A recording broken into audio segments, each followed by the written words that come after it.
Hello there, Virgo sign. Welcome to your monthly reading. So this reading is for the month of July. Love reading and career and finances for Virgo, Sun, Moon, Rising, Venus. Virgo, hindi lahat ng Virgo maka-resonate sa reading na to. So takes what resonates and leave the rest. Cross watchers, pwedeng kayo to at hindi sila Virgo sign. So put yourself in a situation kung saan kayo naka-resonate, especially sa love reading, okay? So,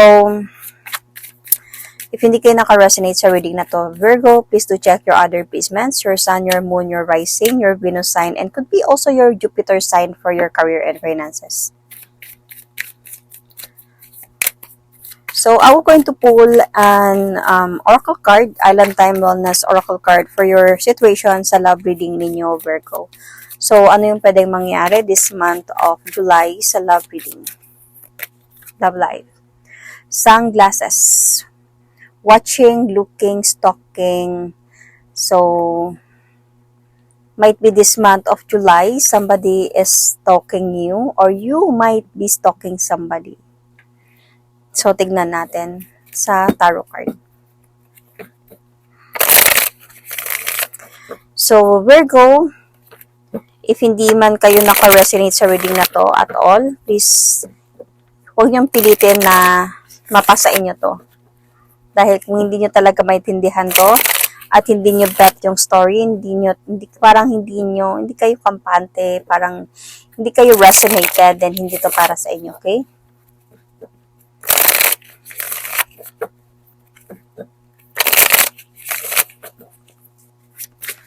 So, month of July for Virgo, love reading. Virgo love reading for the month of July. Virgo love reading for the month of July.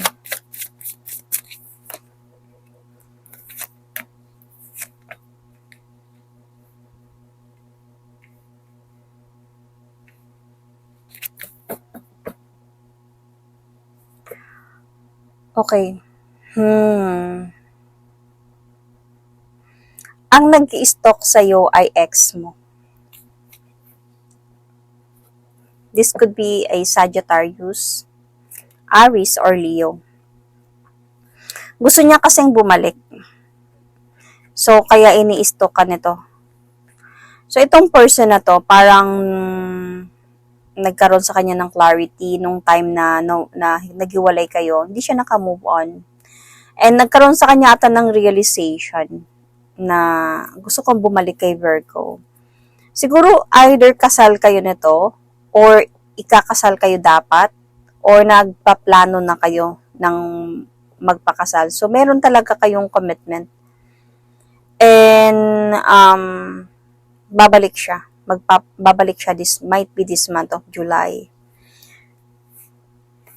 Sobra kang nasaktan dito sa person na to. Dumating talaga sa point na siguro natukso to siya sa iba. And nagkaroon sa'yo ng clarity.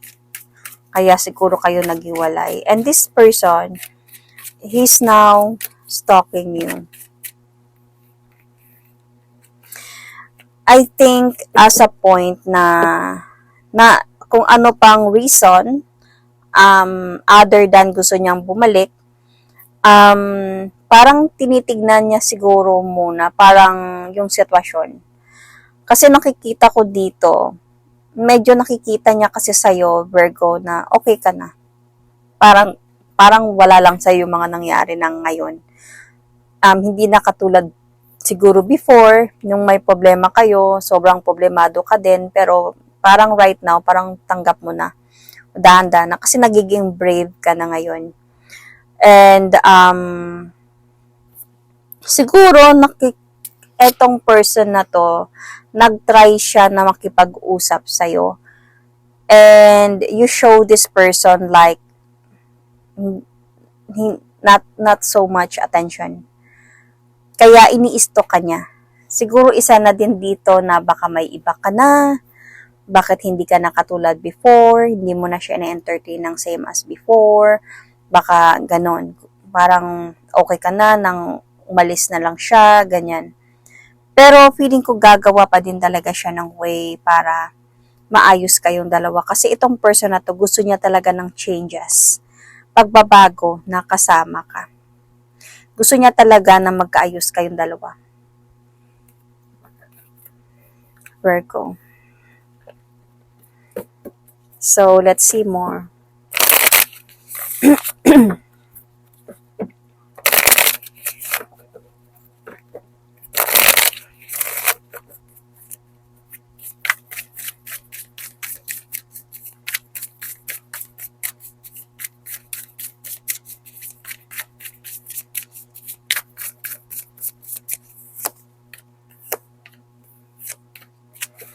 Virgo, actually, nakikita ko naman dito na mahal ka pa din naman talaga ng person na to. Kaya siya bumabalik. Hindi siya bumabalik dito ng parang trip niya lang. Bumalik siya kasi hindi nga siya nakamove on. Parang na-realize siya na mahal ka niya. And nasaktan din siya before actually. Hindi naman sa nung paghiwalay ninyo, hindi naman yun parang wala lang siyang pakialam. Nasaktan din talaga siya. And hindi niya ginusto yung nangyari. And dumating din siya sa point na stress din talaga siya sa kakaisip sa'yo. Anong gagawin ko? Paanong gagawin ko? Siguro yung paghiwalay ninyo, hindi naman matagal. Hindi to matagal. Like matagal na kayong hiwalay. No, parang bago lang. Hindi naman sa sobrang days pa lang. Pero parang fresh pa to. So, kaya siya bumalik. Na-realize niya kasi yung worth mo in a way, na mahal ka niya. Na-realize niya talaga yun. And as a point na siguro during that time, na-confuse lang din talaga siya. Nung time na natukso siya. Natukso kasi to siya. Nagtalo kayong dalawa. Meron na sana kayong commitment. Meron na sana talagang kayong pinag-uusapan na kasal or baka kasal talaga kayo. Or baka, yun na, may proposal na talaga dito. Pwede din. Pwedeng plano pa lang. Or pwedeng kasal kayo. So, depende kung saan pinaka-resonate. Totoo, nagmahalan talaga kayong dalawa nito, Virgo. And nagplano talaga kayo, madaming plans. Meron talaga kayong happiness before. And gusto niyang ibalik yun. Yun yung parang na-miss niya. So, sa other person na saan siya natukso, di niya nahanap yun. Kaya bumalik siya sa'yo. At yun yung na-realize niya na ikaw pa rin pala. Ikaw pa rin. Ang mahal niya.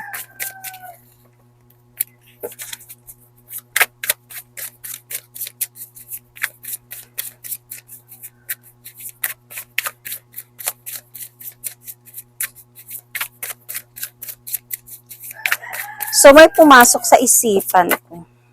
Wait lang. Merong, my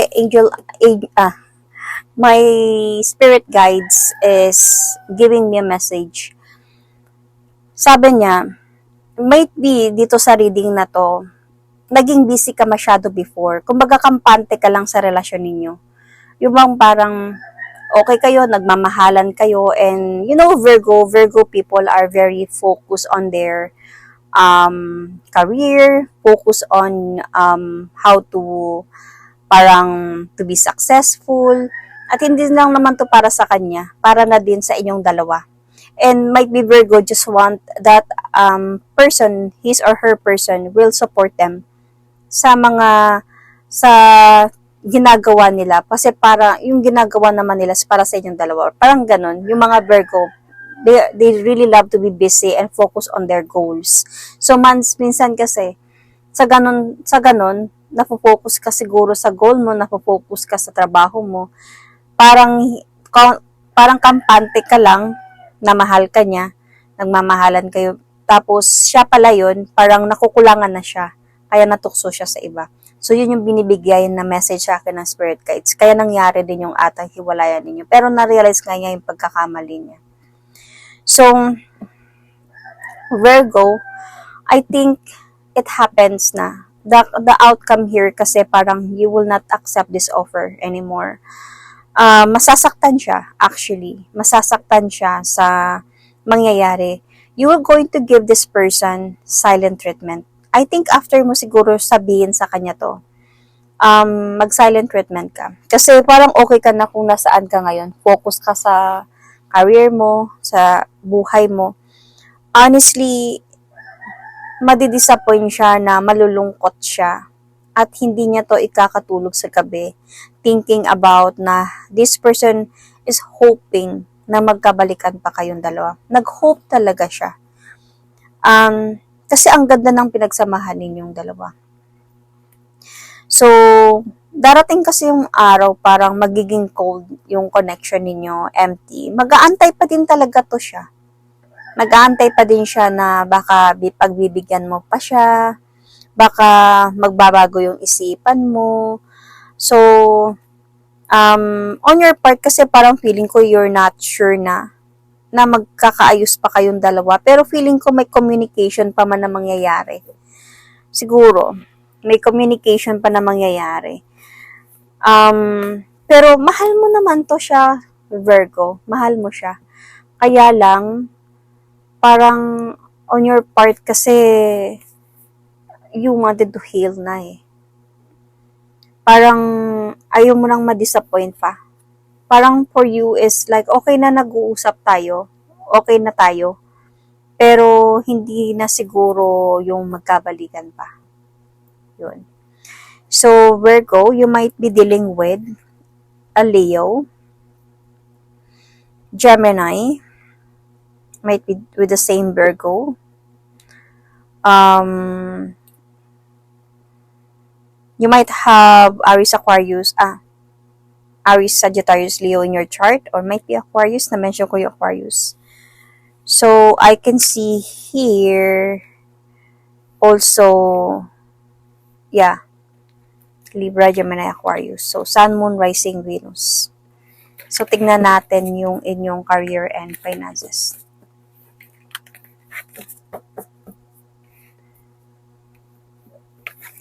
So, I'm going to pull an oracle card for your career and finances, Virgo. Angel Answers oracle card for your career and finances, Virgo. Sun, Moon, Rising, Venus, Jupiter. Might be Mercury. Baka makaresonate pa yung mga Virgo in Mercury dito.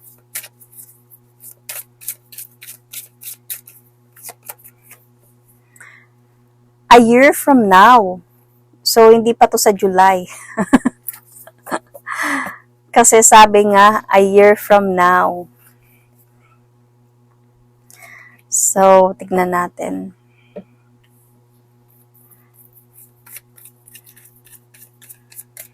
Baka future din to. Baka may mga mangyayari this July and mangyayari din a year from now. But baka yung outcome will be a year from now, 'di ba? So, July reading, career and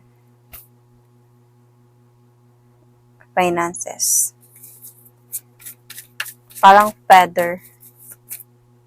Parang may nahulog na feather. July reading, career and finances.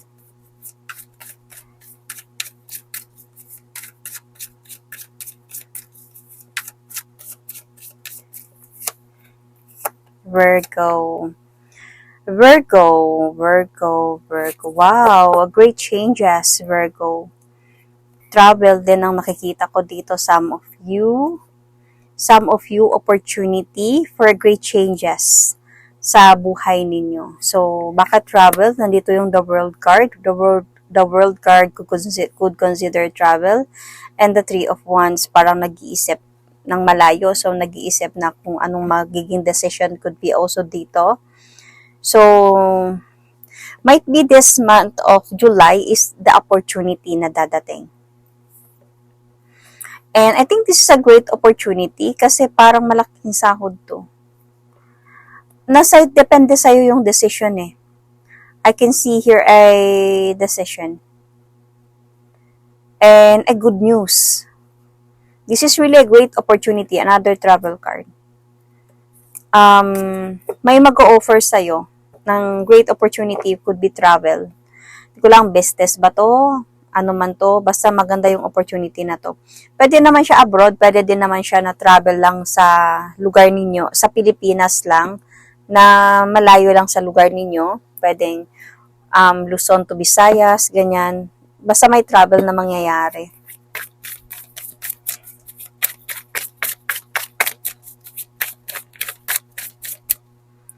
Okay. Nahulog siya ng reverse. Okay. Okay.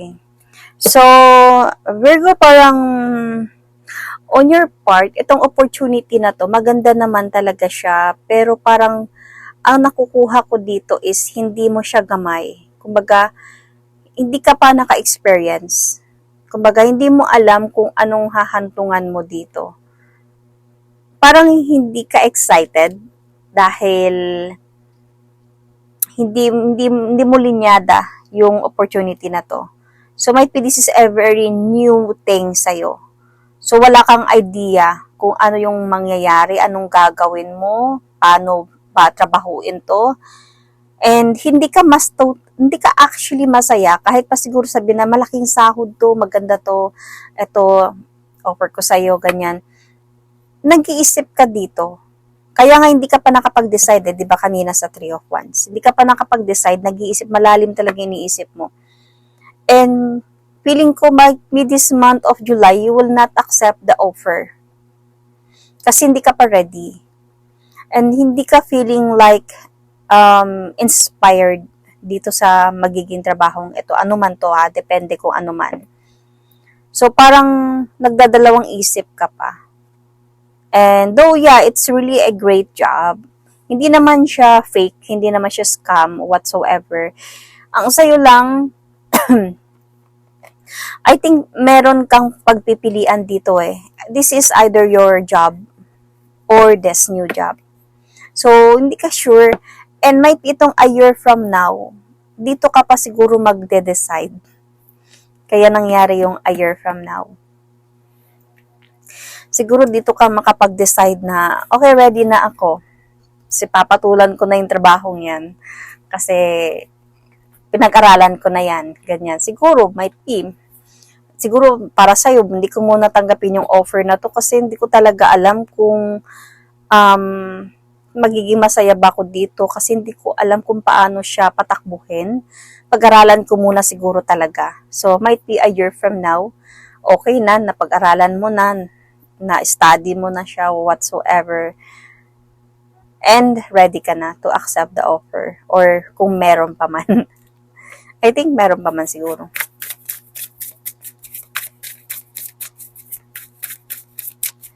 So, finances tayo.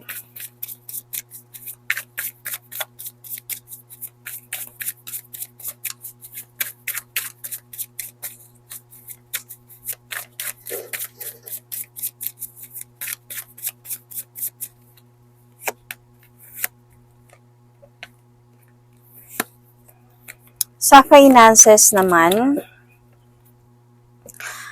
I think okay naman yung finances mo. Pero feeling ko sa inyo, Virgo, this is not for every Virgo ha. Parang meron lang kayong pinaggagastusan dito. Might be your father, your brother, or kasi parang lalaki siya eh. So parang meron kayong nilalaan. Pero okay naman yung pera. Ang ano lang dito, mag-ingat lang kayo sa mangungutang. Or mag-ingat kayo yung mangutang ng malaki. Kasi baka hindi nyo mabayaran. Baka magkaroon ng problema tas hindi mabayaran. Or yung sa mga mangungutang sa inyo ng malaki. Dahil baka hindi kayo mababayaran. At magsisi kayo bakit nyo ginawa yun. Bakit kayo nagpautang. Or, huwag kayong magpauto sa mga lalaki na kunwari gusto kayo tapos mangungutang lang pala sa inyo. Okay? Just really remind you. Meron talaga na, hindi Virgo ha. Mayroon ako mga client talaga. na ganyan, na locos sila. And if I'm not mistaken, mayroong bangang isa like, I think, thousands talaga yung nakuha sa kanya. And nalaman na fake pala yung person na yun. So, just to remind you, kasi pwede din kasi siya eh. Because with the King of Cups, kasi pwede tong lover, na okay naman yung pera mo, pero dadating to na magkukunwari. Okay? Pwedeng friend. Yun. So, really observe some situation lang. Observe ka talaga, maging wise ka talaga sa pag-handle ng money mo. Okay naman yung money mo, pero magiging wise lang. Pero may mga good news din ako nakikita dito pagdating sa finances. Hindi ka mamomblema. Actually. Baka ka mag-iisip ka pa ng business eh, or extra income in the future, in the near future. Or might be this month of July. So that is my reading for you, Virgo, for the month of July. Love reading and career and finances. Virgo, Sun, Moon, Rising, Venus.